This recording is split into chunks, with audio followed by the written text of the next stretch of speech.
રાજ્યભરમાં હાહાકાર મચાવતો ચાંદીપુરમ વાયરસ હવે વડોદરામાં પ્રવેશી ચૂક્યો છે।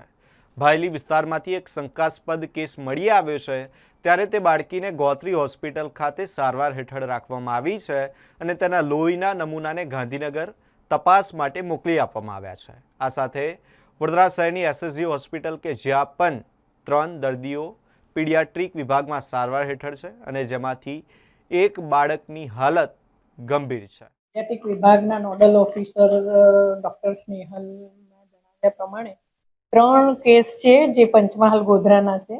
ત્રણેયના કેસ રિપોર્ટ ચાંદીપુરમનો વાયરસ નેગેટિવ આવ્યો છે। એમાંથી એક વરુણ કરીને છોકરો છે, એ થોડો 3.5 યર એ વેન્ટિલેટર પર છે। બાકી 2 જે છે એ વોર્ડમાં છે અને તબિયત સારી છે।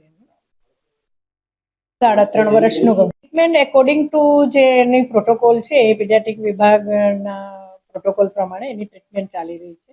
એને વેન્ટિલેટર પર મૂકવામાં આવ્યું છે।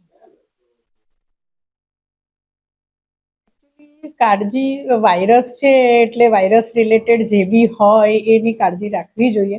મોસ્ટ ઓફ ધ બધા પેશન્ટ ગોધરા પંચમહાલ બાજુથી જ આવે છે, તો આઈ થિંક ત્યાં પણ થોડું વર્કઆઉટ હેલ્થ ડિપાર્ટમેન્ટો વર્ક કરે જ છે।